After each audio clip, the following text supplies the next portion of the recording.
Good evening, ladies and gentlemen. Welcome to the Mid-Atlantic Modeling League Spike Magazine Trophy. It is the final week of regulation play in this competition, and we've got a double header tonight. Two fantastic games. Oh my goodness, SB Beaver. Thank you so much for the sub. Very kind of you. 39 months is an eternity. Thank you so much. Two really great games tonight. Tonight, we're going to start BB Nut. Welcome to the stream. Two very great. Did I just lose my tongue?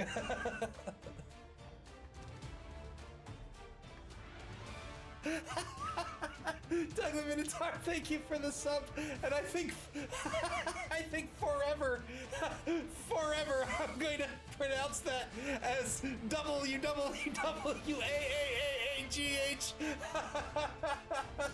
Thank you for the sub. Thank you so much for the hype train. I very much appreciate it. I'm glad you're hanging out. Glad guys are participating and playing and watching. I love this game. I hope you do too. We're going to get tonight's doubleheader underway with a battle of the champions. Tonight, it's going to be Nuffle the Sea here versus the White Skull Windbreakers, Clypheus versus Doug the Minotaur, Chaos Chosen versus Orcs, Clypheus the Season 2 champion, Doug the Minotaur the current league champion, and boy oh boy, this first one. So Doug the Minotaur is guaranteed to be in the semifinals, but still working on an undefeated season, not an undefeated Spike Magazine trophy, an undefeated season, 11-4-0 currently Doug the Minotaur's record. Man, can Clypheus be the one to knock this team down a peg tonight? We'll see. But first, let's take a look at the standings. In Division A, currently in first place is Dead Fred's Real American Heroes. The Dark Elf team 6-1-0 is their record. They are guaranteed to make the semifinals, as is Nick Satan's Cenozoic Park. Lizardman team 5-1-1 is their record. The Dead Poets currently in third place, and Undead team 3-4-1 will be their record to end the season, as this week is their bye week. And in Division B, currently in first place, the White Skull Windbreakers. Doug the Minotaur's Orc team 6-1-0 is their record. Maybe that says, maybe the team needs to stop letting people in better than him. Yeah, you know what? I'm totally fine with that. You know what? If I can learn to be a better player, I'm more the merrier. Let me tell you, I always bring this back to fighting games. I'm sorry, but man, like back in the day, I would get beat up in the arcade so much. But you know, we all learn to get better and play better, and I had a lot of fun with that, and I really appreciate that sort of community. Anyhow, Alphitus Australis, coached by Eric, is a Wood Elf team. They are 5-1-1, and they are going to be up tonight. They are not guaranteed to make the semifinals. 3 teams in, 1 left to go. Alphitus Australis, if they win tonight, they're going to be up against the 4th place team, Venger's Mr. Yuck. If they win, they will advance. If they do not win, then the Harlequins will have their game against I Want to Be Like Doug. If they win, so long as they don't lose, they will advance. So let's talk about that a little bit here. Alphitus Australis at 16 points. If they win, that'll bump them up to 19 points. The Harlequins will not be able to defeat them. The way the standings work are you are placed in the standings by your league points. You can see the White Skull Windbreakers have 19 points.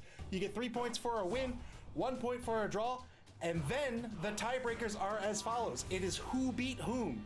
The Harlequins defeated Alphitus Australis. That is the first tiebreaker. So if Alphitus Australis draws tonight and the Harlequins win, they win the tiebreaker, they will advance to the semifinals. After that, it's your TD differential. You can see the Alphitus Australis has 8 here. That's 11 minus 3. That gives them a +8 versus +5. The next tiebreaker is TD's 4. This is how many TDs you've earned, so 11 versus 9. And then if it's still tied and there needs to be a tiebreak, in other words, it's for a top 4 or something that allows the competition to continue, there'll be a playoff. That's not what's going to happen. Alphitus Australis, if they win tonight, they will advance because the Harlequins will not be able to catch them. Otherwise, the Harlequins need to win. If they do, or draw, right? If they win or draw and Alphitus Australis loses tonight, the Harlequins are going to advance. I'm so excited to have that second game up tonight. It's going to be a blast. But let's talk about this first game coming up this evening. Season 2 champion Clyface with Nuffle to see here as Chaos chosen team. 13 players on the roster, coming in a TV of 1,520,000 gold. Has just one permanent injury on this roster. Myopia, the number 7 lineman, has a broken arm. That is totally fine. Look at what Clyface has been able to do with this team. He's 2 competitions into the season, and he's starting to build out this kill team. Dare I say, he has one at this point. He has Nystagmus and Keratitis. Claw Mighty Blow players. Oh boy, oh boy. Whew, he's got a dirty player. He's got a Cage Buster. Man, 1 Apothecary, 3 dedicated fans, 3 rerolls. He's going to be up against this Orc team this evening. Doug, the Minotaur's Orc team. The White Skull Windbreakers, they're coming to a TV of 1,550,000 gold. They have 8, 9, 10, 11, 12 players on the roster. That's just 30K coming back to Nuffle to see here this evening. Not a whole lot they can do with that. A lot of skills on this roster as well. All the Blitzers have guard. All of them have tackle. Tackle is a wasted skill in this matchup. That's not to say it's a bad pickup. It just means in this particular matchup, it will be doing nothing. The opposing team does not have dodge. But all the Blitzers are guard players. 3 of them are Mighty Blow players. He has the thrower who has on the ball, block, and sure hands. He has 2 linemen. He has the big and blockers who have the strength of 4, 1 of which has guard and block. And then, of course, the untrained trolls pick up block as well. 1 Apothecary, 7 dedicated fans. You can't have any more fans than that, folks. And 3 rerolls. How the 2 teams play tonight. Let's talk about the Chaos Chosen team first. I've got 2 minutes to talk about this. Nuffle to see here. They're a kill team. And dare I say, they are there now, right? Mighty Blow and Claw, a terrifying combination. Claw means that he gets to treat the opponent's AV as if it's an 8+. Big advantage for this team tonight. Mighty Blow means he gets a +1 on the armor or the injury roll. You combine these together, and these are players that are going to remove pieces from the pitch. Keratitis is number 8, has horns as a lineman. You combine that with Mighty Blow and Claw, that means Keratitis can go in for the 1-man 2-die block with Claw and Mighty Blow. Very scary. He has Presbyopia with guard. He can use that to get the assist where he needs it. He has Myopia, his runner, with strip ball. I'm sorry, his Cage Buster with strip ball and wrestle, right? If he can get that block on the ball carrier, strip ball means he just needs a push to get it out of his hands. Both down. He doesn't need the block skill. They both go down. The ball will still bounce out of the hands of the ball carrier, and he'll keep the drive alive. He'll be looking to use Myopia at a key opportunity when he can. He has the number 13 player as well as this dirty player. This is a Fowler with horns, and then he picked up the kicker. Kicker, I think, is a great skill, right? You can really put that ball where you want it to be. You cut the deviation in half, so you can kick it deep if you want to. You can kick it shallow if you want to, and this is a really good skill that I think a lot of people sleep on. To pick up maybe later after you start picking up some of your more important skills like block and guard and Mighty Blow and so on. 4 players with Claw. He's looking to murder tonight. That's what he is. He's a Chaos Chosen team. He's looking to murder orcs. If he can remove orcs, he wins tonight. How does Doug manage against that? Well, what he needs to do, you can see he has a ton of players with guard, right? All 4 Blitzers with guard, a big unblocker with guard as well. He can use that guard to really try to protect players and prevent that 1-die or that 2-die block or blitz, maybe even the 1-die block or blitz, and force Clyface to maybe go uphill with it. That's a lot of players he'd have to dedicate though, so Clyface is going to be looking for holes maybe around the cage. Maybe he'll put pressure behind the cage. Maybe he'll try to encircle the offense early. On defense, Clyface is looking to remove players, right? He's gonna focus down on a player, go after it. He has his dirty player. If he can push the White Skull Windbreakers off to one side, maybe he can start to enclose and he can go after a couple of pieces at a time.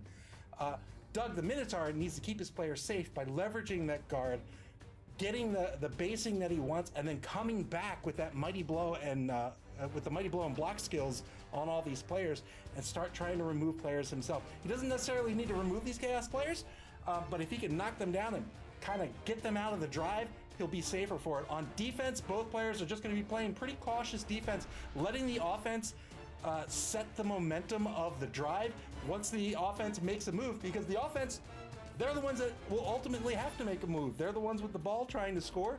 Once he makes a move, you'll try to capitalize on that move and really try to force them into the corner, right? Force them to the side of the pitch, or maybe get around their cage and encircle it and prevent it from moving. So I think the defense for both teams are just going to play it cool until and let the opponent make the mistake, and then go all in with the skills they've got tonight. Kill versus Bash. I can't wait to see how this plays out tonight. It's the first of 2 games tonight. The second game is a game for the semifinals. It's going to be a great evening of Blood Bowl. All right, without further ado, I'm going to head over to Discord, see if the coach is ready to go. We'll get game 1 underway. Looks like indeed they are. Doug the Minotaur, again, undefeated this season.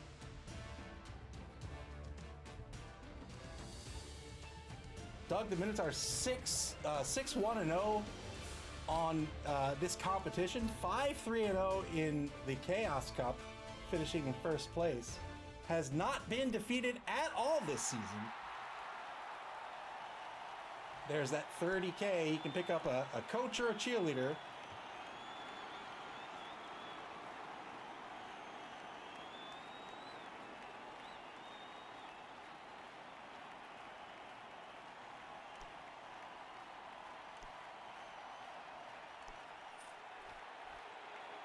Here's a coin toss. Clear skies for this first game this evening.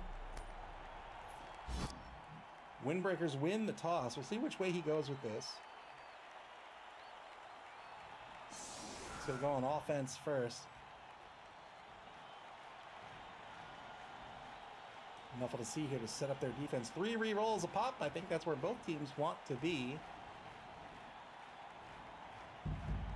SPV says, he doesn't even have 12 cheerleaders? Come on! I know, just the one. Just the one. Doug the Minotaur with none. Can you believe it? Ugh. Gross. Second game this evening is going to be Alphitis Australis versus Mr. Yuck, Eric versus Vinegar, Wood Elf versus Nurgle. That is for a semifinal spot. If Alphitis Australis can win, they will advance. If they tie or lose, then the Harlequins, all they have to do is not lose, and they will advance to the semifinals.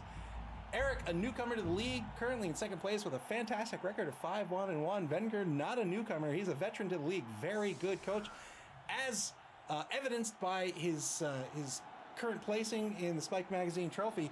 And Eric's going to have a well, I think both coaches are going to have a real tough fight tonight. But Eric's the one that really wants to win. So whenever one side has a thing they need to do, they're kind of at a disadvantage, right? It's like, oh, I know you need to win, so you take the chance, you take the risk, you roll the dice, and we'll see how it works out for you.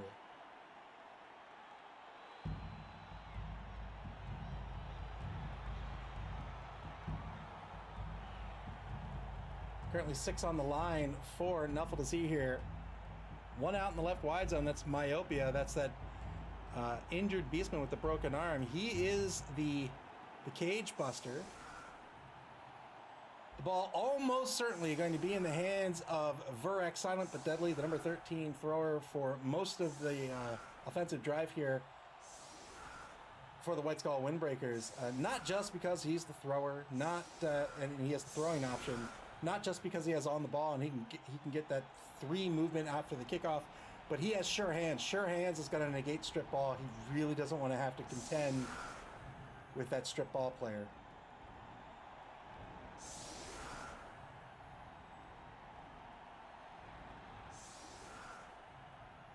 Three on the line, spread wide for the defense. They're giving up the left sideline, but not the right. And now the Windbreakers to set up their offense. Currently 5 on the line with both big guys basing right at center pitch. Toe to toe. Troll versus Ogre.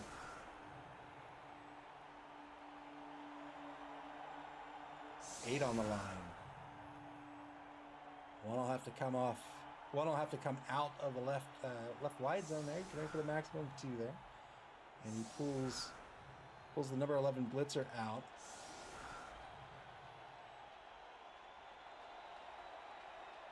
You can see the thrower back to receive. Animosity across the board on an Ogre team. So if he needs to get the ball out of the hands of one of these players, He's going to have to roll a 2+ on a d6 first. Otherwise, the player will refuse to give the ball up.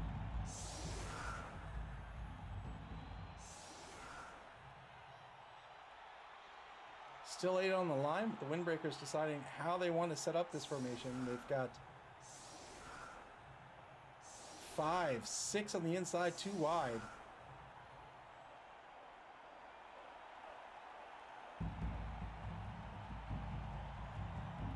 All right, here's the kick. 2 halfbacks in the form of blitzers. On the ball, it's going to allow Silent but Deadly to move 3 spaces toward the ball. There it is. Maybe that ball will bounce in the hands of the thrower. Will not. Changing weather, but it will remain exactly the same. No, it will not. No, it will not.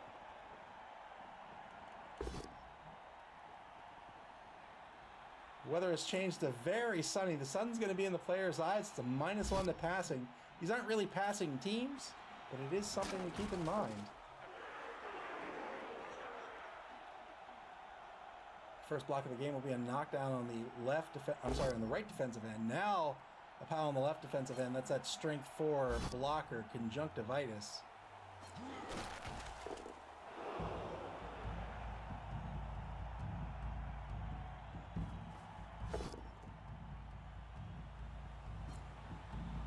Two-die blitz on Blepharospasm. Needs an A+ with Mighty Blow. He got it. There's a KO. One-man player advantage now for the Windbreakers. Decided to go on offense first, perhaps to get the first blocks.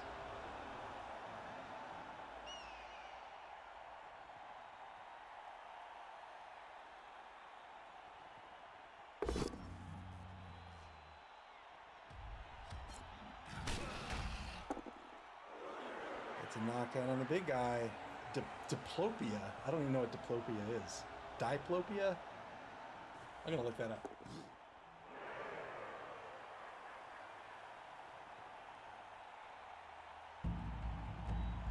Oh, of course. Double vision. Of course.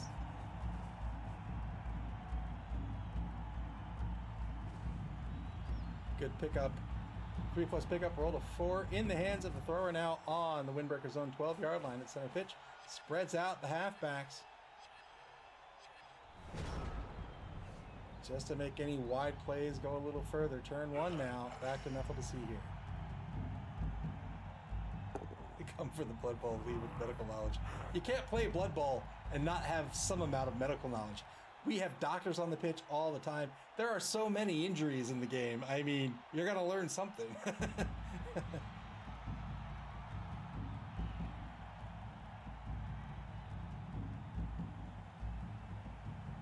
Stands up the Ogre. Got through the boneheaded roll. That's the mega trait for the Ogre. Has to roll a d6 before actioning. On a 2+, he's good. On a 1+, loses his action, loses his tackle zones. Troll is very similar, except it's a 2+ only if there's a friendly player adjacent to the troll. Otherwise, it's a 4+.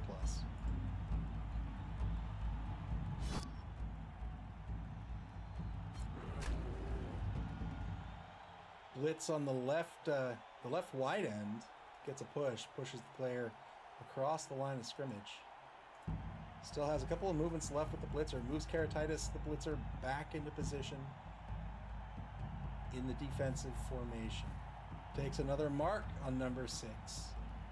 He has a 1 die against that the blitzed player who was pushed.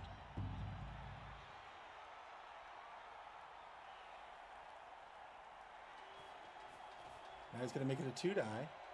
Takes a mark with Dacryostenosis, 2 die block. It's going to be another push.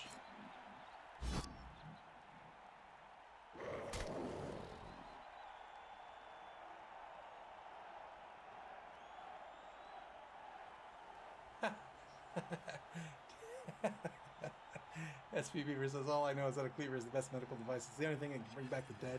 Sometimes it can. The Ranger says, Dead Fred says, knowing's half the battle.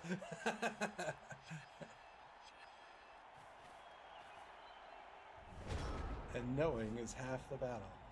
Copyrighted soldier toy line. Da-da-da-da-da.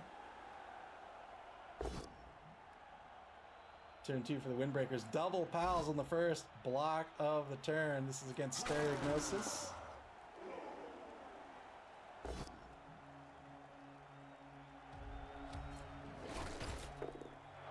Watched a horror movie on a friend's suggestion. Last night called Dark Water, an old Japanese horror movie. Don't let her know, but it's not great. It's fine. It's a fine movie. It's not very scary. It's more of like a drama, I would say.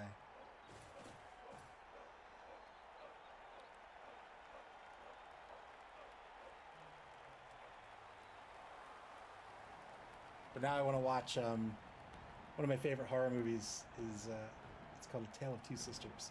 It is marvelous. I think there was an American remake. I've never seen it. I'm not talking about that one. I'm talking about the Korean movie. It's a Korean movie. I saw it dubbed in Japanese, but it's a Korean movie. It's really good. It's really good. It came out a long time ago, maybe 20 years ago, I'd say. If you like horror movies, it's great.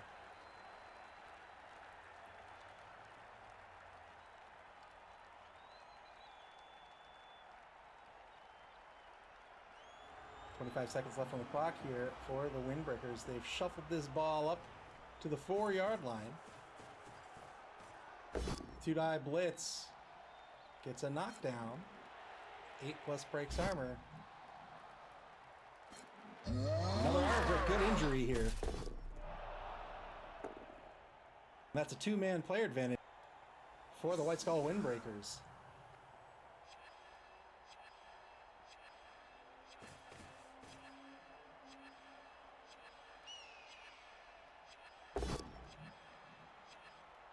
Two-day block over the left wide zone, and now the Windbreakers on the bonus clock. As people says, I think I learned a long time ago that I cannot handle horror movies from either Japan or Korea.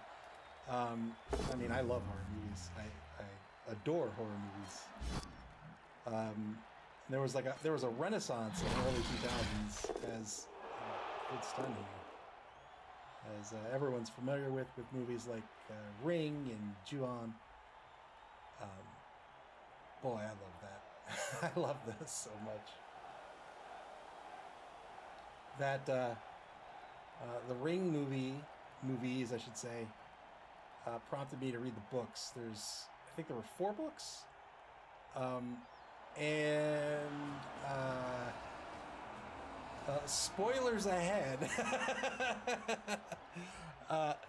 In book 4, they reveal that the Ring, like all the events of the Ring, are a computer program. Ugh. I was like, I'm out. This is dumb. I hate this. Failed the boneheader roll after the knockdown on the Ogre. The Ogre's going to remain on the ground here in turn 2 for Nuffle to see here.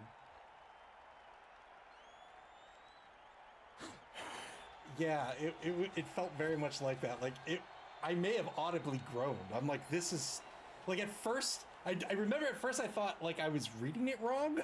I was like, this can't be right. That's what it is. It was a computer simulation.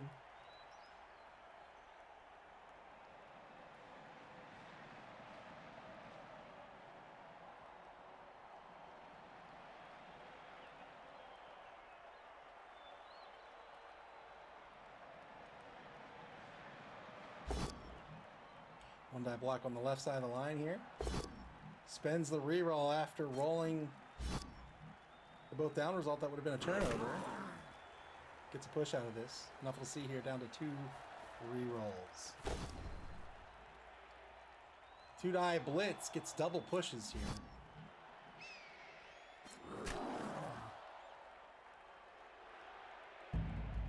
Trying to get some removals there with these kill players. It's just not working out. Nuffle to see here, down 2 players currently. We get a POW on Bull Snort. Big 10+ to break armor.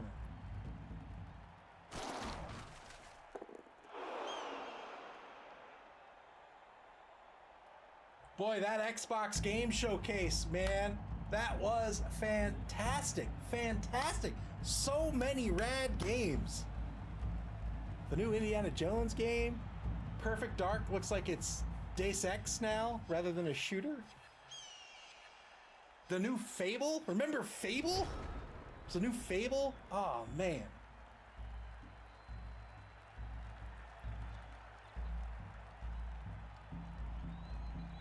New Doom, of course. I love Doom.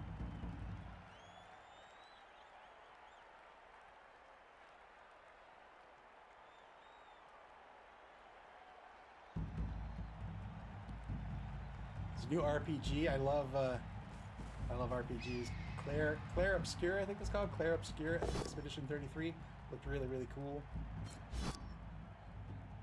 Turn 3 for the Windbreakers. We're going to get a knockdown on proprioception. So the Windbreakers trying to close in this defense, taking the blocks. This is what bashy teams do, right? They want to get these marks in a way that they're not going to get beaten up on the opponent's turn, and now they have a bunch of blocks and their blitz to take on the succeeding turn. SP Beaver says, has Polybius used his new Dirty Player skill yet? He has not.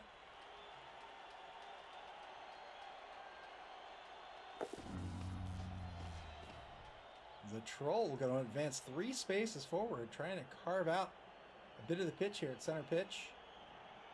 Takes a mark on Prosopic Gnosia. Here's the blitz. 2-die blitz. It's going to be a both standing result unless this is re-rolled. He's going to re-roll it into a POW.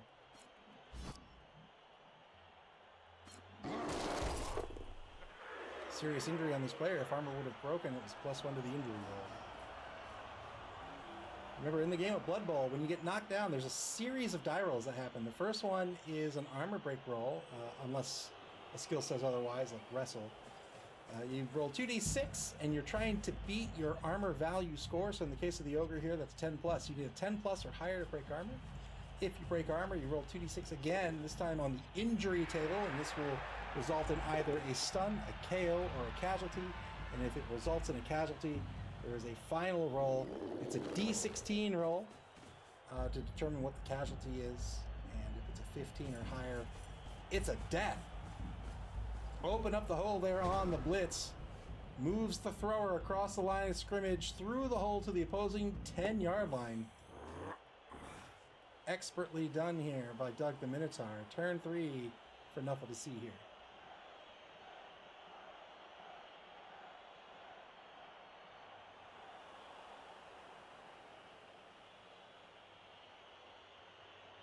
Cage Buster all the way over in the left wide zone, but even if he wasn't, and he came in here just because the thrower has sure hands, it doesn't make this player unuseful. Wrestle's a great skill, right? You can use Wrestle to use that both down result to knock the ball carrier down, the ball bounces, and it's not a turnover.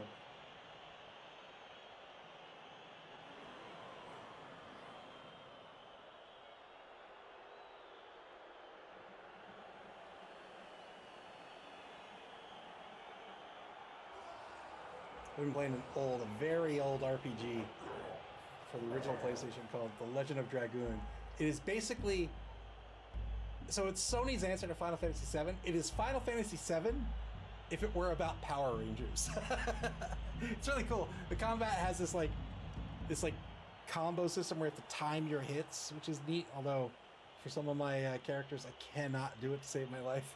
But it's a really fun game. In my opinion, it's a very fun game. I've been having a blast. I've been thinking about that, horror movies, and work all weekend. It's been a very strange weekend for me.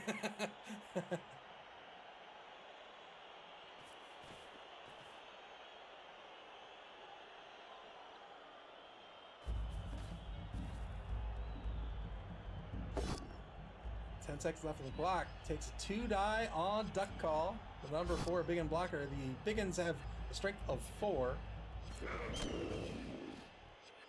Applying the pressure on the left side here, but has no secondary to cover the ball carrier.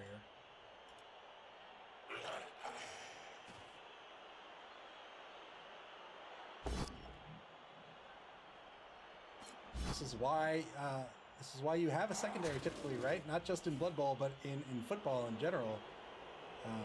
You have these safeties into position, just in case somebody gets by your line. Your corners can either cover some receivers, or they can just cover the zone. And now the Windbreakers on turn 4, they can scoot on down the pitch once they knock down Stereognosis. And there goes the ball carrier. The ball carrier moving first down to the 20-yard line.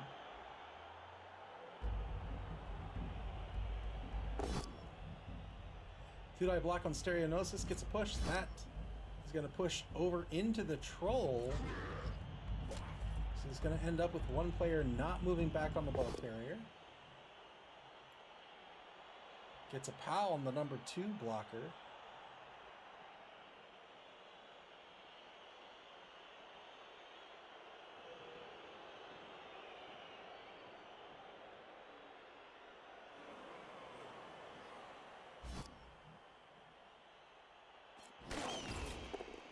Good chain push out of this. Gets the knockdown. Chain pushes into number 6. 2-die block on the number 4 blocker. This works out due to the block skill. So nobody coming to save the ball carrier other than the number 10 blitzer more than likely. No, he's coming in on the blitz. There's just nobody around to get at the ball carrier. So he doesn't really need to have a big protective contingent on him. 3-die block. Triple pushes out of this. Doug almost certainly disappointed with that roll.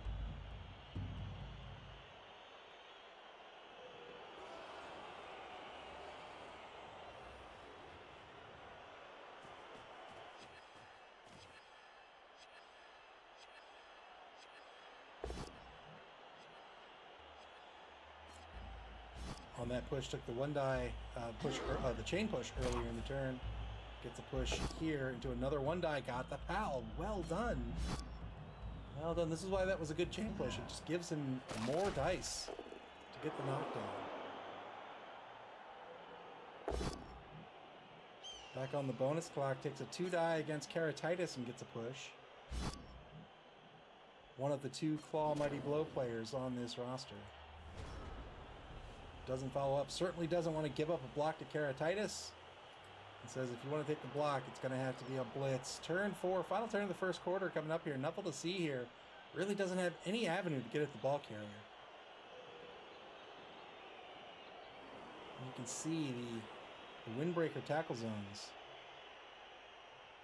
here, right? Got tackle zones here as well.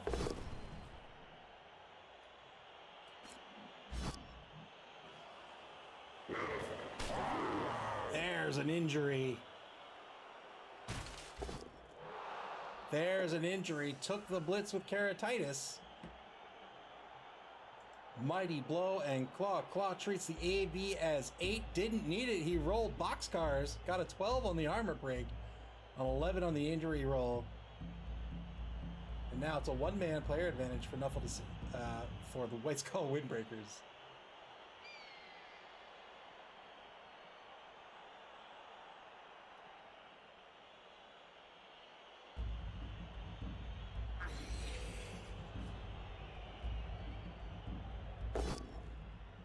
Two-die block on Barking Backside gets a POW out of this. Needs a big 10.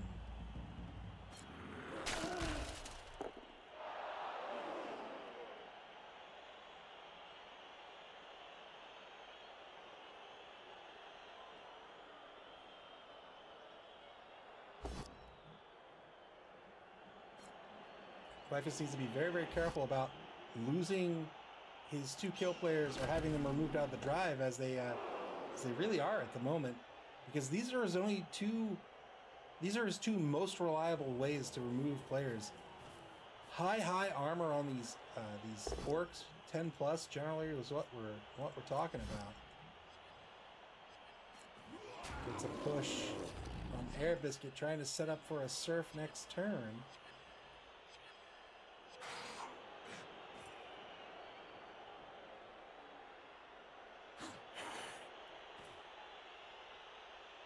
Standing up players after taking the blocks.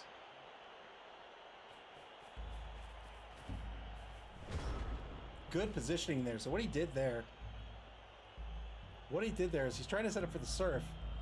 And what Doug could have done, Doug could have said, you know what, I'm just gonna dodge this way, and whether I succeed or fail, I'm off the sideline.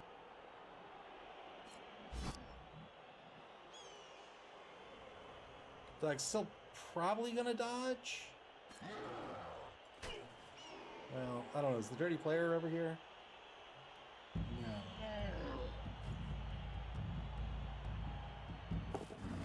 Second quarter for the Windbreakers. They're going to try to stall this out till turn 8. So long as there's no threat on the ball carrier, he can take these blocks and keep this protective formation in place.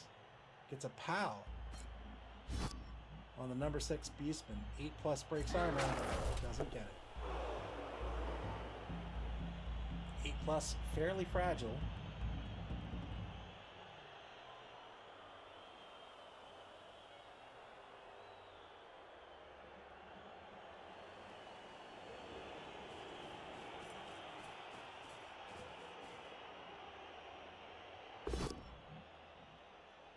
Two-die block. This will work out due to the block skill.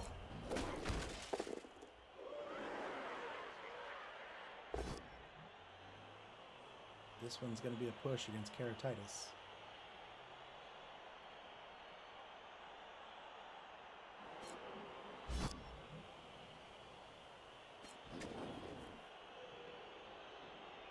Doug just keeping his offense in place here. Says if you want to get at my ball carrier, you're going to have to dedicate a lot of actions to break through and then only mark him, maybe. Takes the 2-die uphill block here. It's a push result. He's going to let the block, or Clypeus is going to let the blocker off the sideline. That'll be fine. He can still get a surf out of this. Ball carrier advances to the 24, turn 5, back to Nuffle to see here.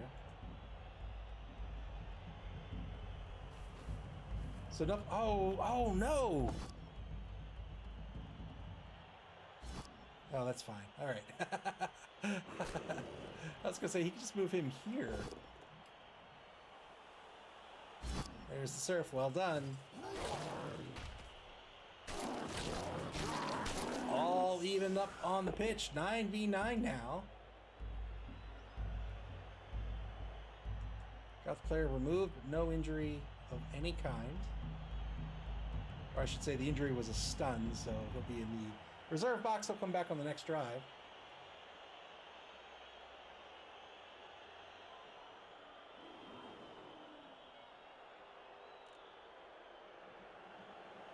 Nuffle to see here, really taking no action to force the score, just going for the removals.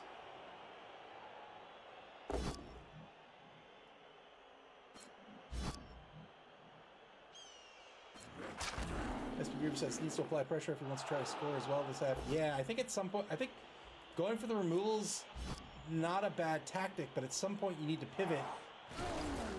Let's see if this sticks. And we got a stun out of it. You need to pivot and force that score to give yourself enough of a chance to end the half in a draw, and then you're in great shape to win 2-1.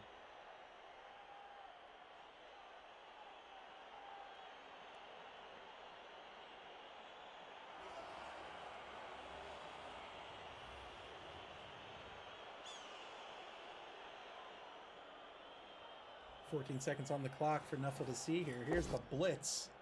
Claw blitz. Pals. Double pals. 8+ breaks armor. He's got it. Only gets a stun out of it.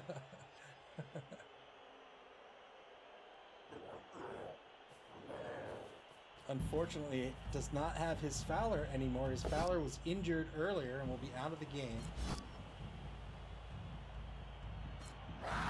Another armor break. Can he get something out of this? He got a KO. Well done. One-man player advantage now for Nuffle to see here. At least that's a KO. We'll see if the KO sticks at the beginning of the drive.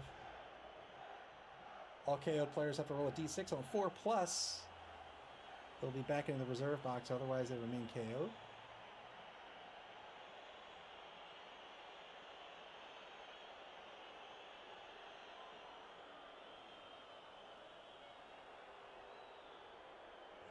In Blood Bowl 2nd edition, here's a bit of trivia. Stunned players were not like face down on the pitch. They were removed from the pitch, and they had their own separate box. So you can imagine the dugout or the sideline, whatever you want to call this. Like there are 3 sections generally. You have your casualties, your KOs, and your reserves.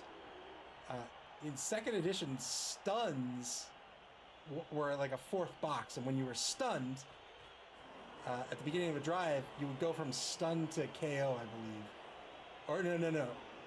Maybe it was stun to reserve. I think it was stun to reserve. I think KO went to stun. But it was another box. It was another step. Failed the 50-50 catch. Trying to get... Oh, boy. That's going to be a turnover. Trying to get the SPP on duck call. Can Nuffle to see here do anything to try to get at this ball and capitalize? They don't need to pick it up. They just need to make it difficult. They're so far away. SP Beaver says, but you can replace them with spare players from the dugout. Yeah, there were little like entryways on the sidelines that you could bring players in mid-drive. Another armor break. Gets a KO. Well done. 2-man player advantage for Nuffle to see now. Nuffle to see now? Nuffle to see here. 2-9 block on Turtle Burp gets a push.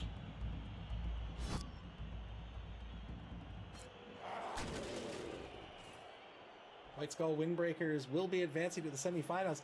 The seeding is by no means set in stone. It's a very tight competition for the seeding. The top 4 teams, the top 2 teams from each division will advance to the semifinals, and they will be seeded as if it were one big division.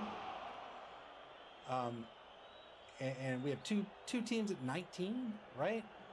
One team at 16, another team at 14.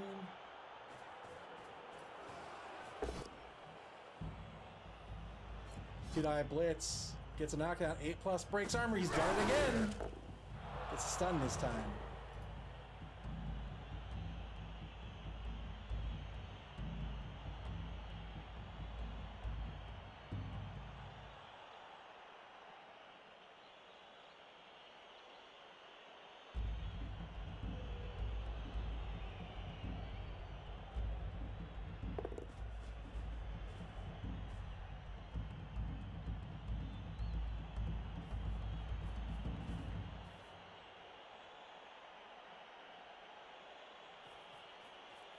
First foul of the game, trying to take this big guy out. Lots of assists on this foul. Gets nothing out of it and does not get called off. 1, 2, 3, 4 assists on that foul. Got a stun. Turn 7 for the Windbreakers. Chaos player's a little closer.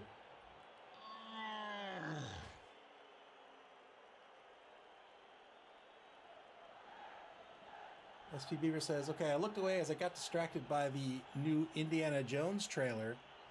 How did he lose the ball? He tried to hand off to duck call and failed the handoff. Duck call has an edge of 4, so it was 4+, 50-50, failed the handoff. 1-die blitz to start the turn.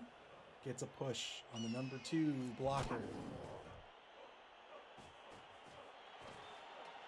And now starting to move players back to try to have a protective cover on the would-be ball carrier.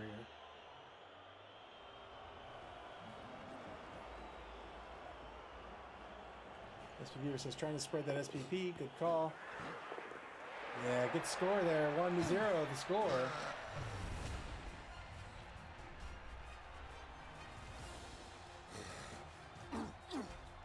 Felt the pressure, went in on turn 7. Wow, got back both KOs. Oh, all that work that Clypeus did. He must be annoyed with both those KOs coming back onto the pitch. Nothing to see here. We'll have 2 turns to try to score. They can certainly do it, but it's going to be an uphill battle.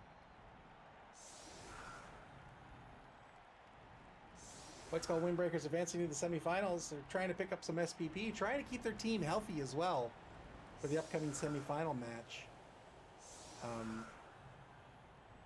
So his strategies will be interesting to watch. Might not take risks that he would otherwise take. And we might see more of that handoffs like that, maybe some passes, maybe some reshuffling of blockers, trying to get casualty SPP on players. Sets up with a W on defense for these final 2 turns.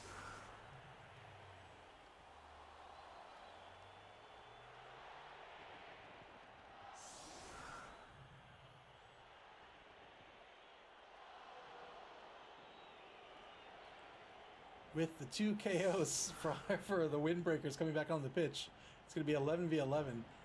Nuffle to see here, by the way, did not get back their KO. Oh, Nuffle.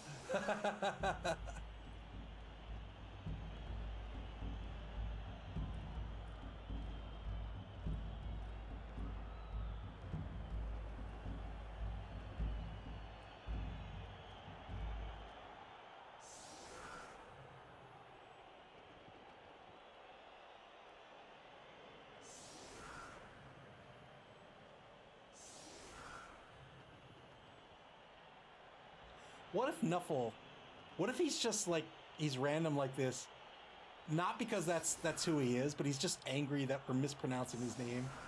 Like maybe his name is Nuffle. he just wants somebody to get his name right for once.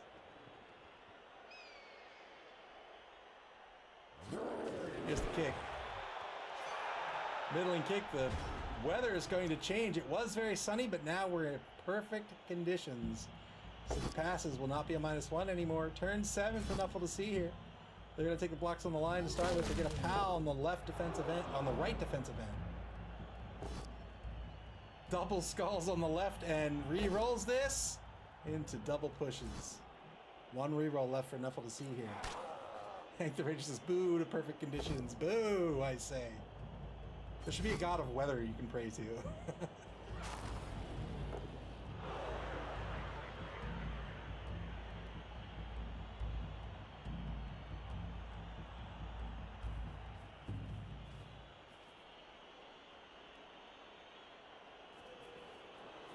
Two-die blitz doesn't work out. He's going to spend his final reroll here into a knockdown. 8+ breaks armor. He gets a +1 to the armor break on top of that. Didn't need it, so he got it on the injury roll, got a stun. Was really hoping for more there. Pushing the right side of that offense, way down pitch. They're on the opposing 8-yard line. 10-yard line, I should say. Is he going to try a handoff here? I mean, he has to.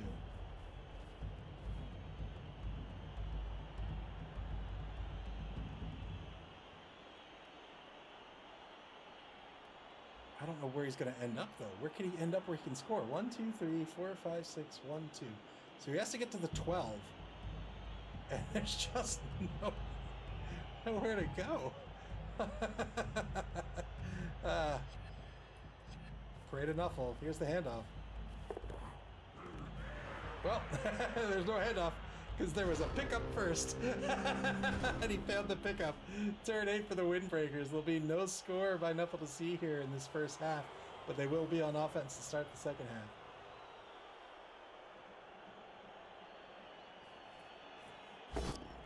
Two-die blitz on Prosopagnosia.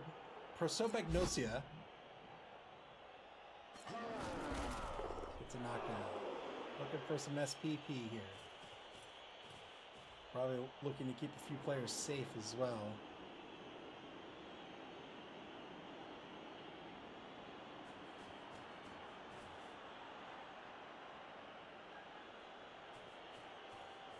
Yeah, there he goes. The thrower is going to retreat back to the 22-yard line, out of harm's way.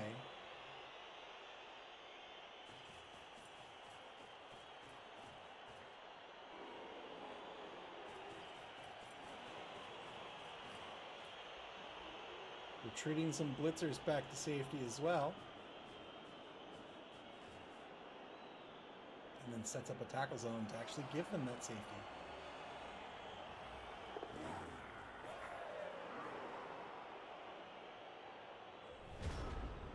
Final turn of the first half coming up. Nuffle to see here, looking for some player advantage, looking for some SPP. They have no rerolls left.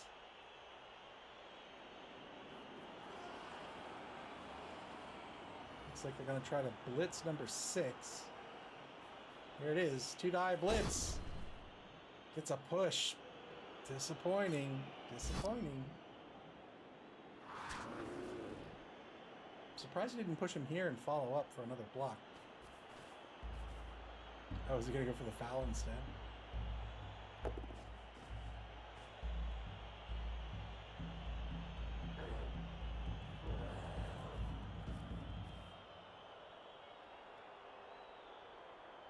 Looks like he's going to foul the troll. 5 assists on a foul. This brings us down to an effective AV of 5+. 6 assists now. 4+ breaks armor. Here it comes. Only got a stun out of it, but did not get called off the pitch. The ref can't see that. There's too many players around.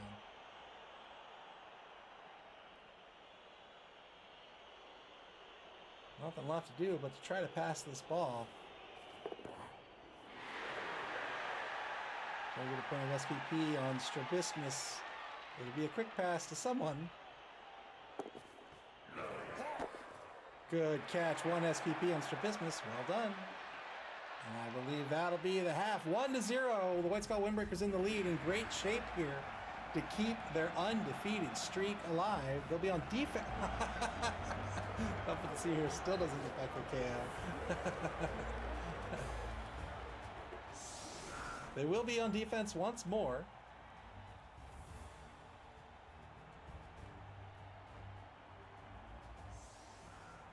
Doug the Minotaur probably not worried about winning so much. He's guaranteed to make the semifinals. If he's worried about placement, then maybe he's worried about winning. I'm sure he's going to try to win, of course, because you want to win. You want to get all the bonuses that come with that. But also really needs to think about keeping his players safe. So he might be okay with a draw here, and we'll see by his play style for probably in the final quarter of the game about whether he's worried about seeding. But I gotta tell you,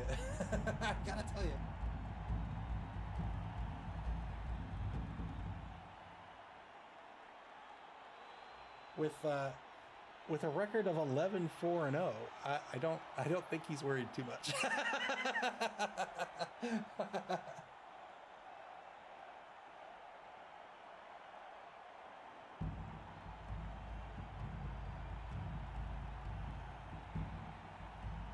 3 on the line, setting up in a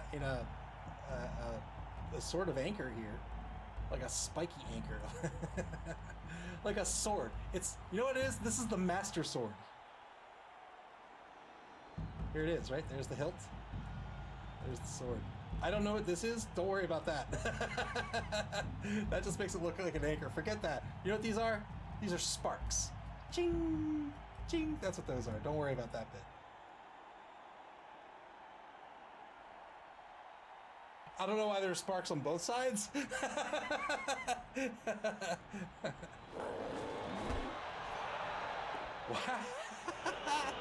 Wow, knee-high to Nuffle.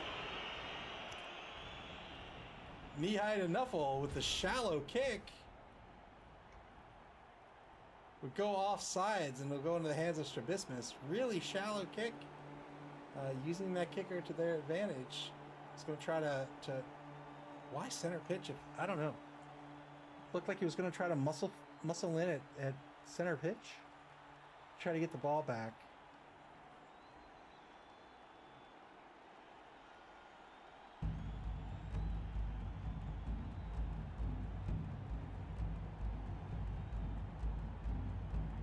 Oh, he doesn't have the kicker. That's why. I was like, what is he trying to do? He doesn't have a kicker. Cool. First block of the half coming up. Gets a push here. Pushes the right defensive end. Gets a push on the left end as well. He's going to get a knockdown on the big guy. The troll gets knocked down. 8+ breaks armor. It doesn't get it.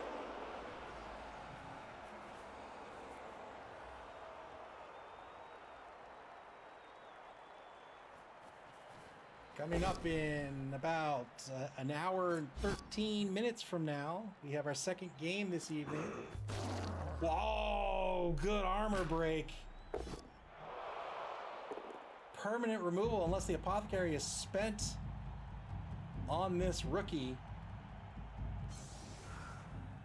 He will not be in a one-man player advantage now for knee-high to Nuffle.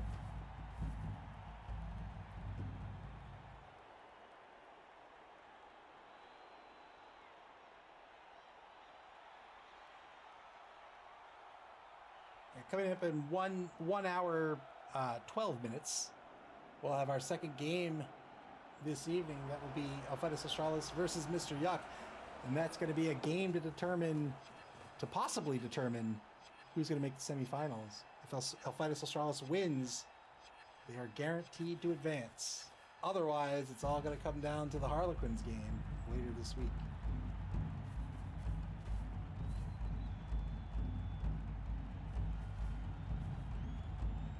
Nothing to see here back on the bonus clock. Just a few seconds to reposition. They're down to 6 minutes, 17 seconds on the bonus clock.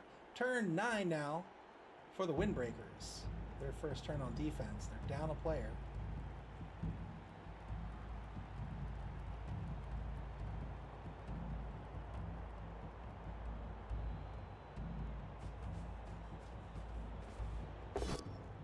Two-die blitz to get things started. Gets a push on number 6 Beastman. Get another block out of that. And this will work out. Well done. Good use of your blitzer. Remember, a blitz is a movement and a block all in one. So you want to use that movement to your advantage somehow. Either that means you're coming in to give an assist or do something, or you get an assist, or maybe you go in for the block and you reposition for an assist. That's a key element of using your blitz. You don't want to just go in and take a block and say, it's just a way to block somewhere else. It is certainly that, but you can see in this case where he came in on the blitz, right? Came in here, and then and then moved in here. That was another assist that he got on this block here. That would give him the 2-die.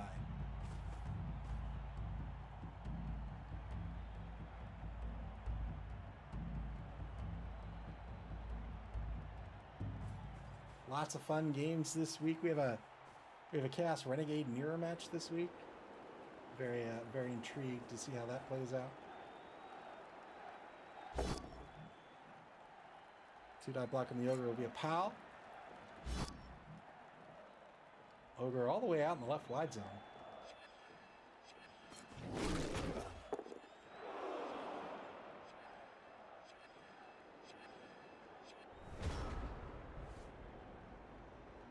That'll be the turn. With 1 second left on the clock, the turn will end. Nuffle to see here. Back on the clock in turn 10. They're on their own 4-yard line. They're spread fairly wide. Trying not to get enclosed. Stands up Diplopia, the number 1 big guy. The Ogre in that left wide zone will reposition right back where he was before he got knocked down.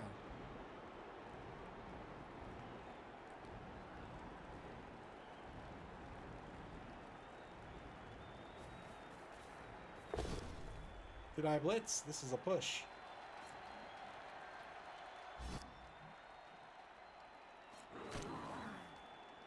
Push, the most common result on the block die. The only result with more than one face. There are 2 faces with the push result. Repositions with the rush to get a 1-die on Bull Snort over in the right wide zone. Conjunctivitis is going to advance to the opposing 10. Now has a 2-die on Bull Snort. Takes it and gets a push. Probably push him, we'll probably push him straight back to the sideline.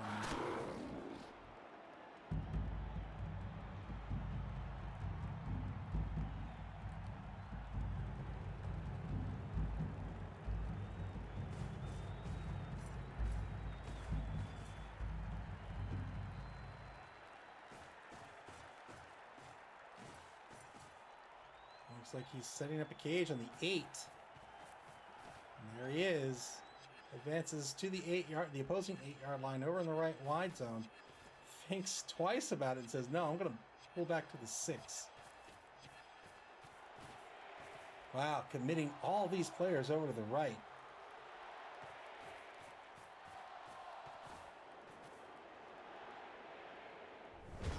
A shield of players protecting this ball carrier. Turn 10 for the Windbreakers. I imagine we're going to see pressure applied here. We're going to see some players retreat here.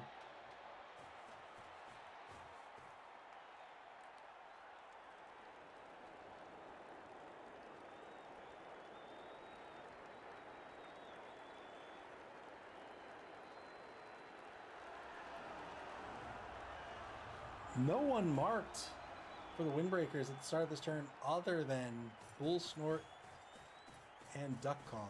Yeah, so you can see he's doing exactly this. He's applied some lateral pressure with Under Thunder. He's put the one who denied it in front of the ball carrier.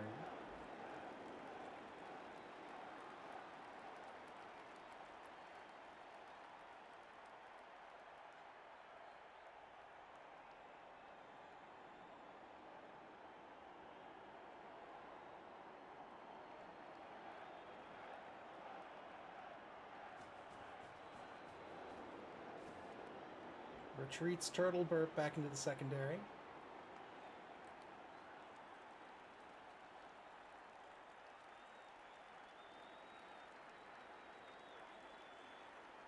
Oh man, I saw this bloodstain over here.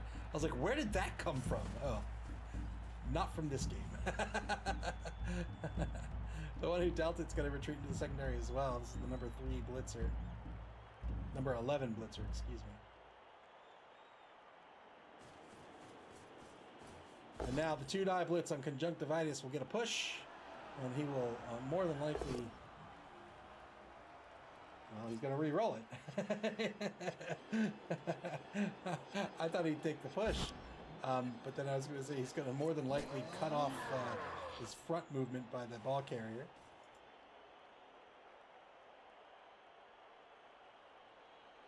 I was hoping for the knockdown, didn't get it. Repositions the blitzer into a column in that right wide zone. And now moves the troll into position to apply some pressure from the left side on this cage. 7 players on the cage.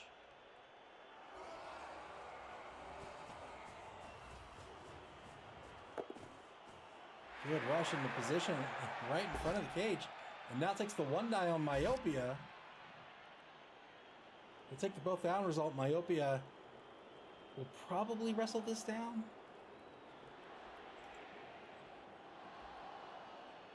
Due to the action order of Doug, there's really no reason not to wrestle this down, I think.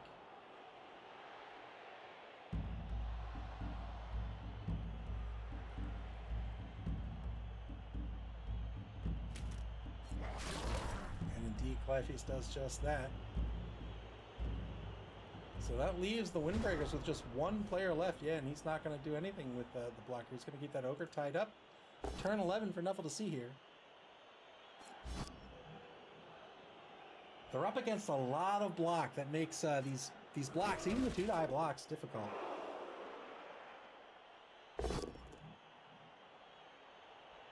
Boy, oh boy.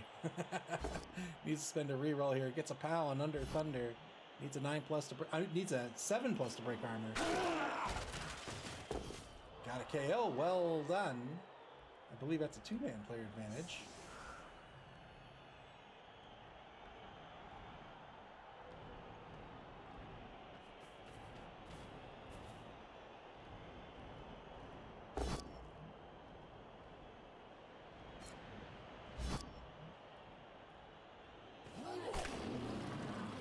Yeah, 2-man player advantage for Nuffle to see here.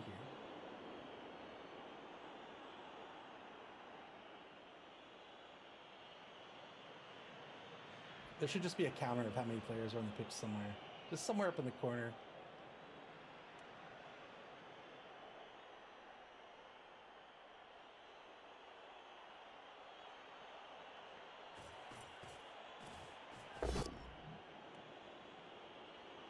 blitz with proprioception is going to be a push on the one who denied it.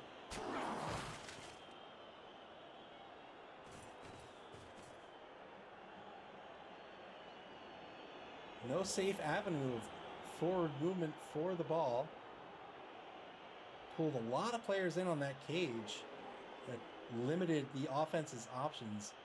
Nuffle to see here has been able to widen out the left side here. And indeed, he's just going to move laterally back to center pitch.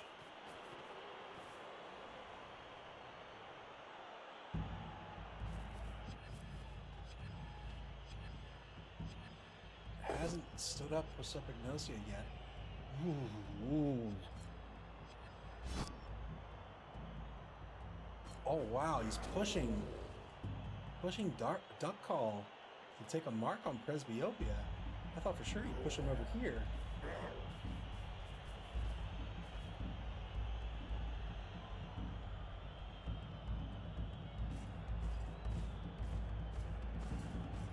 Oh, I guess that fixes that. Turn 11 now for the Windbreakers.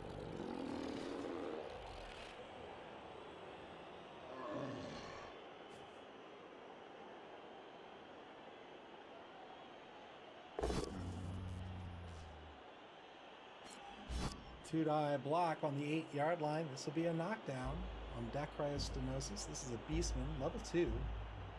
He's the kicker. 8+ breaks armor thanks to Mighty Blow. Roll to 4.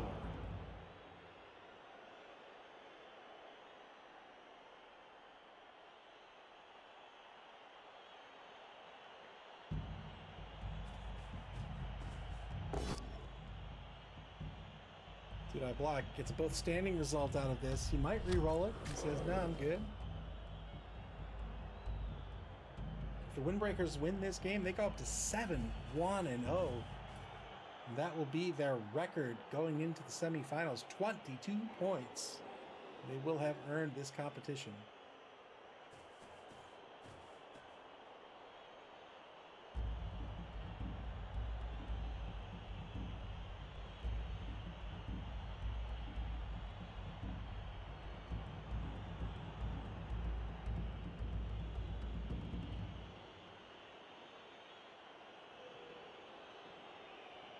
.30 seconds on the clock for the Windbreakers. Our second game this evening will be in just about an hour from now. That's going to be a game one of the two games to determine the semifinals. It'll be Alphetus Australis versus Mr. Yuckwood Elf versus Dwarfs, Eric versus Venger. The stream will start at 9:35, and that'll start with a 15-minute countdown to a 10-minute pregame before the game starts at 10 o'clock Eastern. Again, that's an hour from now. So the stream will start 35 minutes from now. But if it's close to about that time, we'll just keep the stream going. And then we'll start the countdown when it normally starts. SP Beaver says, will that be the most points in any single competition? I don't know. I haven't run the query, but I have to imagine. I have to imagine it would be. Spends a reroll here, gets a push on double skulls again.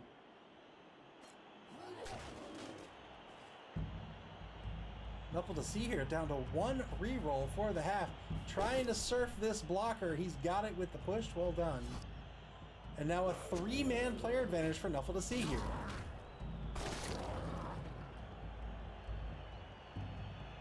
It's an injury on the surf. Well done.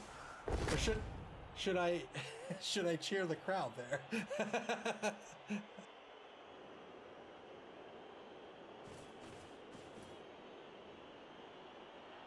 Spent the reroll to set up for the surf. He got it. He got an injury out of it as well. It's a permanent removal. 3-man player advantage for this Chaos team. Yeah. Like I know for a fact we've never had a 9-week competition because I won't get too nerdy about this, but the database that I made to manage the league, it's in something called third normal form. Doesn't matter what that means, but the point is I had to add an entry for a week 9 rounds because we never had one before. So this is definitely the longest we've had.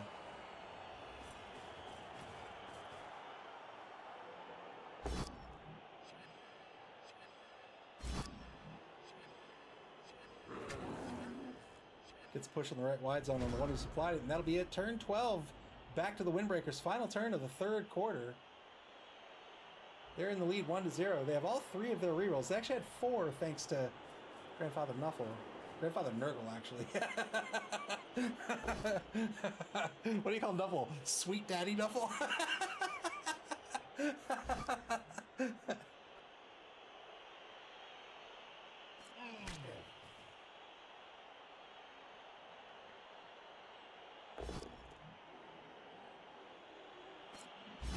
Two-die block gets a knockdown on Precipitnosia. Breaks armor. That's a stun. That's a good stun here.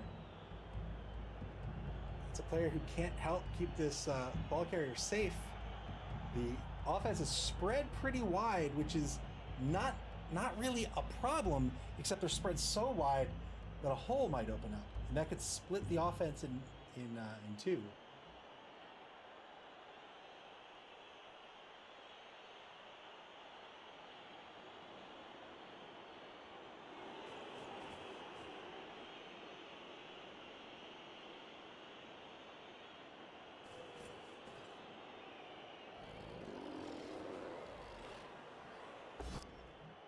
One die block over in the right wide zone.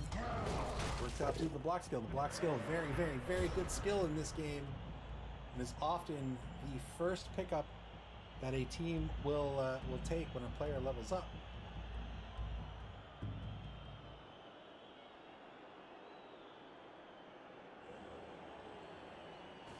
Fourth quarter begins now. Turn 13 for Nuffle to see here. They're on the opposing 6-yard line. They have a significant player advantage.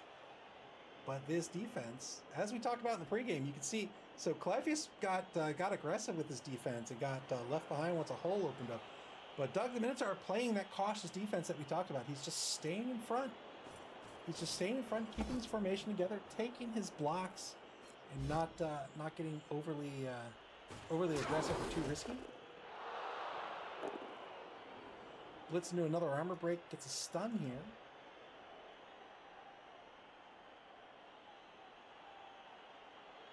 Stuns over on the right wide zone.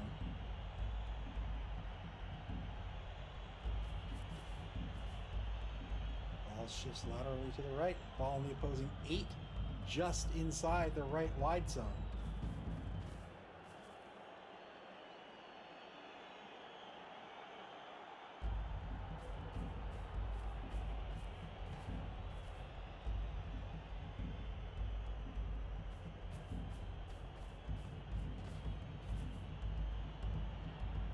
Repositioning players, you have to be careful of setting up in a box like this. You could find you'll have to get some protection on this side here.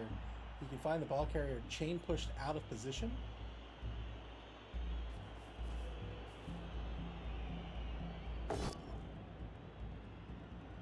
Two-die blocked by the Ogre. Back at mid-pitch, gets a pal here. Needed a 9+, rolled an 8. Turn 13, back to the Windbreakers.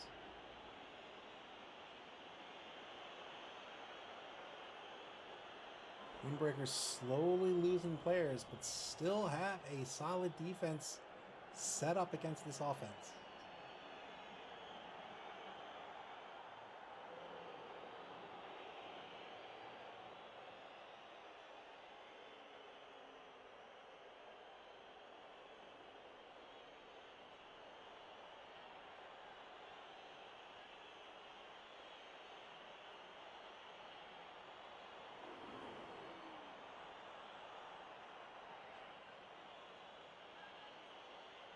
Over 40 seconds with no action by the Windbreakers. The Windbreakers trying to figure out where they want to be. You have 2 minutes to decide how you want this turn to unfold, and then you have to execute on it. And often that can be very tricky, right?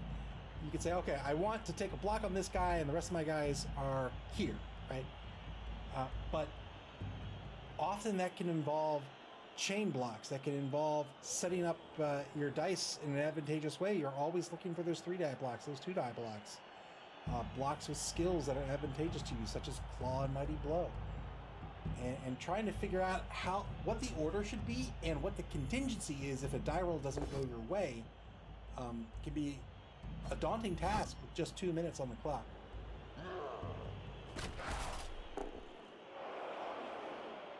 I was actually thinking about that a couple of weeks ago. I think some of my favorite games are games that offer like a lot of avenues to success. Like there are a lot of options, a lot of agency, but you're under duress, right? Like whether that's a time limit or some other pressure. Like you could do 20 different things, but you better choose now, or you better choose carefully, right? Like you're under some sort of duress. I think my favorite games are like that. For example, my favorite negotiation game is Sidereal Confluence, and that's just a pure negotiation game. Everything's on the table. Whatever contracts, basically, whatever trades you can think up, you can will into existence, are legal in the game. But the trading phase is only 10 minutes, right? So you get 10 minutes to wheel and deal with like 7 other players, and I find that very interesting.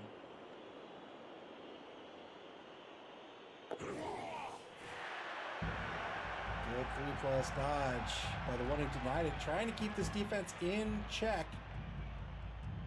Back on the bonus clock, under 4 minutes left in bonus time for the Windbreakers. Turn 14 coming up for Nuffle to see here.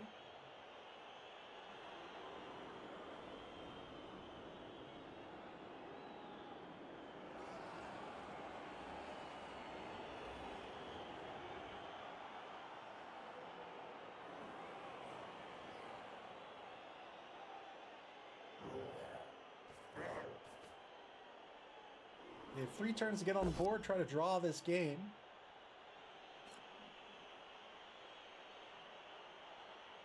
If Nuffle to see here wins tonight, they'd advance into 5th place. Wow, another removal. Chaos is scary, man. Once they start skilling up with these kill skills. 4-man player advantage now, I believe.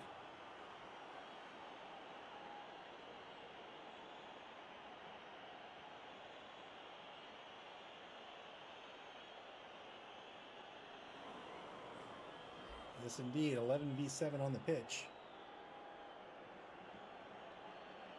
4-man player advantage, and Nuffle to see here. Still trying to find a way to capitalize on this. They're going to have to end the next turn in scoring position, so they probably want to be down pitch further than they are. 2-die blitz on the troll. This is just going to be a push. He'll push him out to the left here.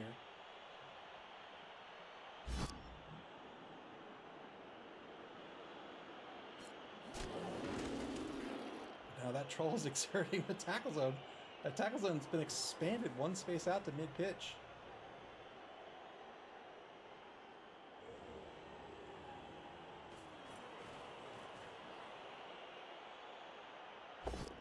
Two-die block on the thrower. Gets another push here. Life is probably cursing all these push results, but that's not bad dice so much. I mean, I guess you can call anything bad dice, but that's just the power of the block skill. 2-die block on duck call, gets a knockdown here. Breaks armor, and got a stun. That's a good stun here in turn 14.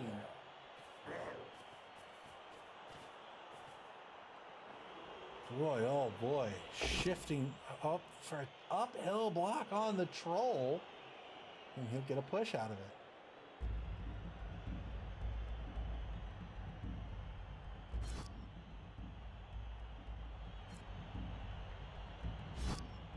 So he's going to push the troll 1 space more to the left.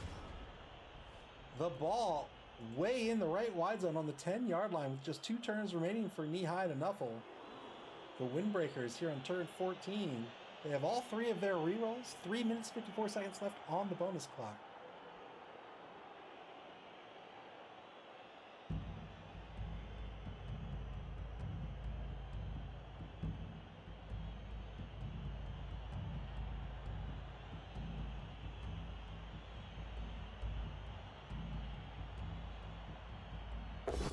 Well played game.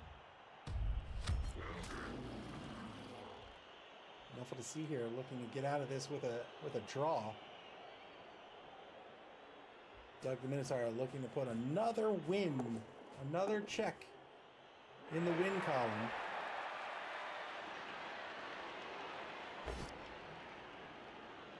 One die block. Gets the knockdown here. 9+ breaks armor. Didn't even need block. And he got the armor break. And that's a great stun. That player effectively out for the rest of the game. He'll be out turn 15. On turn 16, we'll just have the 2 MA.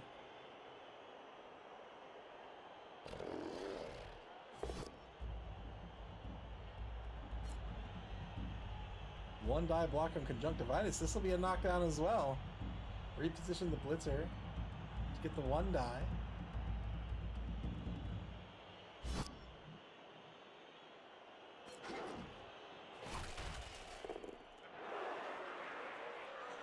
Ball carrier in trouble. So many defender stumbles, man. Typhus is probably saying, where are my defender stumbles? Turn 15 now. Nuffle to see here has to end in scoring position, and they're in a tough spot. This is a reason why, and I'm not saying that Nuffle to see here should have done this, but just generally speaking, this is why it can often be really important to control center pitch, right? Just because you have so many options to continue to move forward, right? There's so many directions you can go. 2 die blitz gets a push. That's 1 player that's off the ball carrier, but that ball carrier is still marked. 2 die block with Presbyopia. Got the POW he was looking for. Ball carrier's free, but where's he gonna go? He needs to end up on the 12 in order to have a chance at scoring.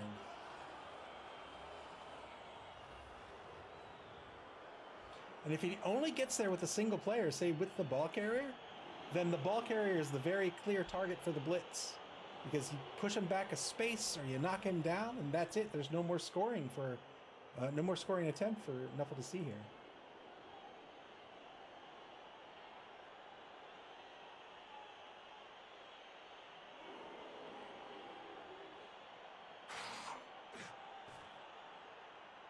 Could try a handoff to get some more movement out of it, but then he's going to have to mark a bunch of people and just pray to Nuffle.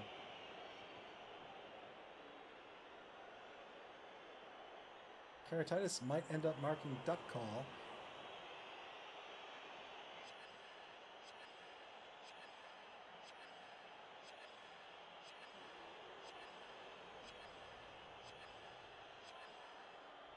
God, I think he's going to have to hand off now. Like, let's see. 1, 2, 3, 4, 5, 6, 1, 2.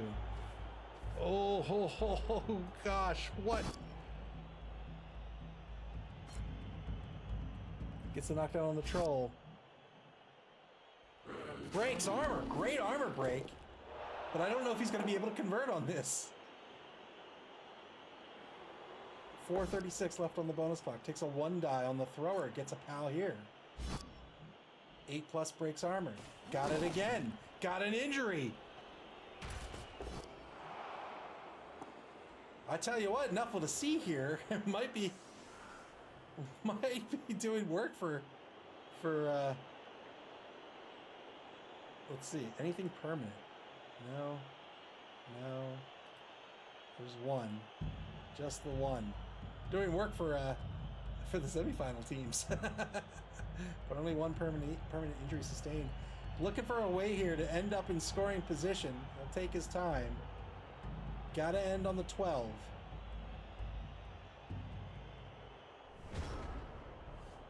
Oh, he doesn't move at all. So he says, you know what?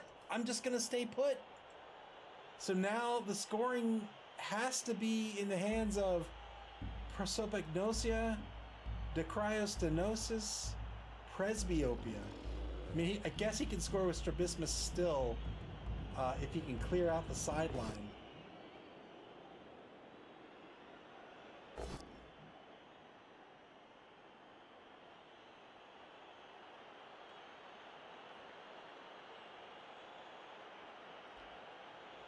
Windbreakers spend a reroll to get the knockdown on Presbyopia. That's one of the players he has to worry about. He's gonna... Ooh, he did follow up. I thought for sure he'd stay put.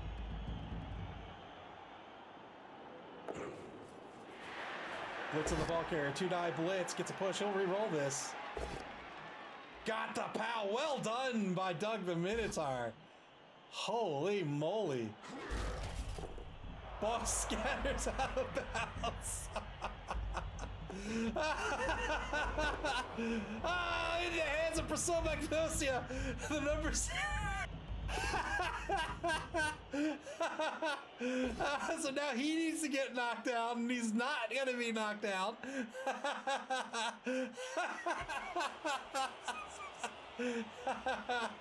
So the chance of scoring is still alive here. I believe even with this push, he'll still be able to do it.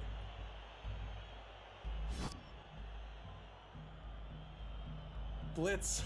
Good blitz. Ball got thrown in to the Beastman at center pitch.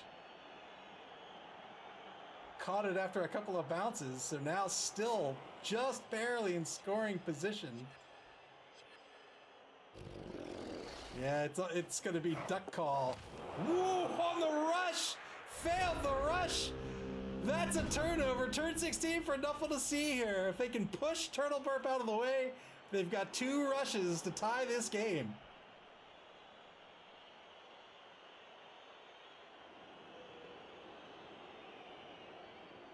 Hank the Ranger says, never rush. Never do it.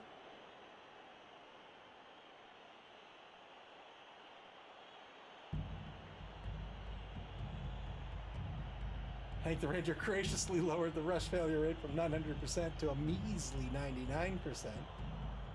Hoping that Nuffle to see here will get through their 2 rushes. SP Beaver, thank you for the bits. Telling Clayface exactly what he needs to do. Boy. Yeah, doesn't want to really take this with the Ogre. Yeah, 3-die blitz. Well done. Gets the POW. Be a super scary block with the Ogre. Wanted to take that with the block player. Plus he got 3 dice out of it. Well done. Now it's 2 rushes. Can he do it? Here's the first. There's the second. He did it. Well done. 1-1 the score.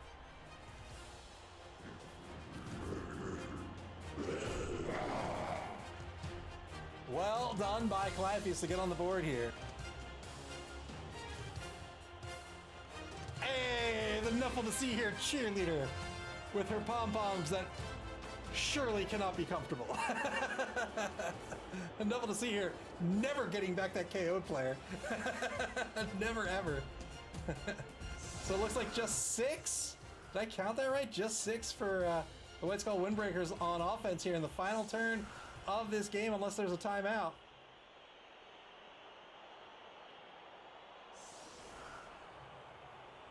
So you can see the power of Chaos here with these kill skills. And you can bet that we're going to see Nuffle to the Sea here return in the Dungeon Bowl for the final open competition of the season. And boy, I don't envy anybody in their division.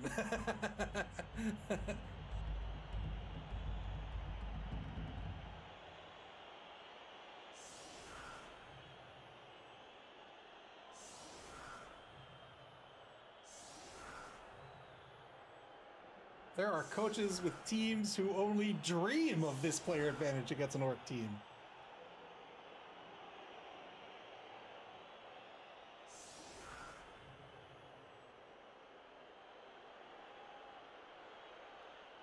Nothing to see here, screening out the pitch.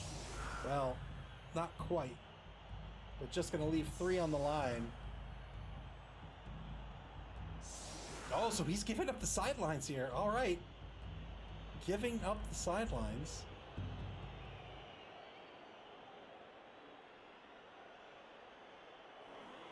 if there's a timeout, the Windbreakers will earn, well, not earn, I said, but they will be given another turn, and then they could very well score.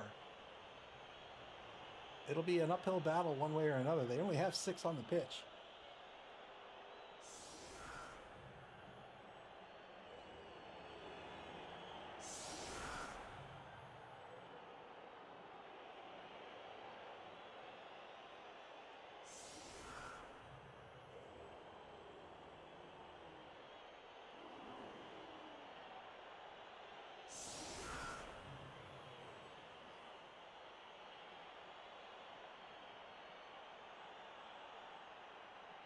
Five on the line for the Windbreakers. We'll see what Nuffle has in store for us on this kickoff. It's solid defense.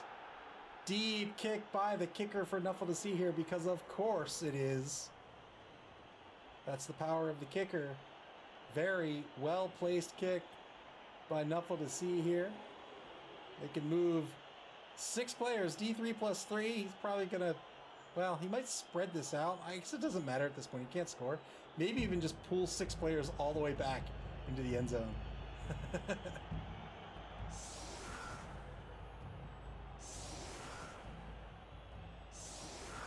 Shifting some players around in the backfield, or downfield here. And that will be the game. There'll be 3 blocks to take on the line. No blitz to be had, I don't think. He might get a blitz on the Ogre. Might be able to get a pass in for some SPP as well. Is he going to get some casualty points out of this? Nope.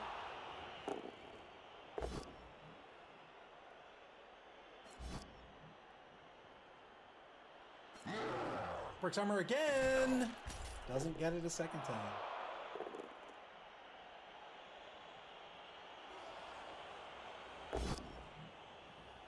Can he try it again for a 3rd time? Got nothing out of the blocks. No real reason to go after that blitz. Might just try to pass this ball.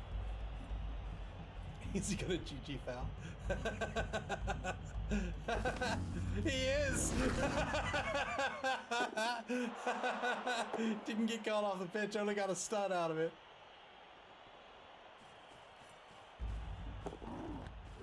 Fail to pick up, that'll be the game.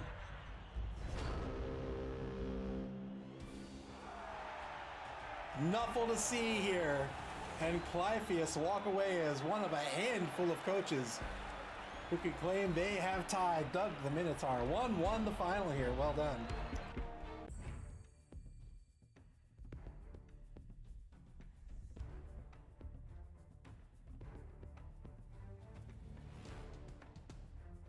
And the Windbreakers will not be earning 22 points. They will end regulation play 6-2-0 with 20 points. Still a fantastic competition for Doug the Minotaur. Nuffle to see here. 1-5-2 is how they will end this competition, and I feel confident we'll see them back in the Dungeon Ball, and they'll be running on all cylinders, going right from week 1. Right, they've got the team they want. They've got this kill team. They've proved it tonight. So, very scary team to watch out for in the Dungeon Bowl. But we got another game coming up in just a few minutes. Let's take a look at the schedule first. Coming up in just a few minutes, we're going to have Mr. Yuck versus Alphitus Australis, Venger versus Eric.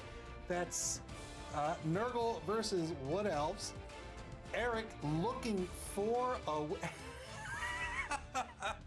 Doug the Minotaur, welcome to the stream. Doug the Minotaur says someone was listening to the pregame music a touch too much. Indeed he was.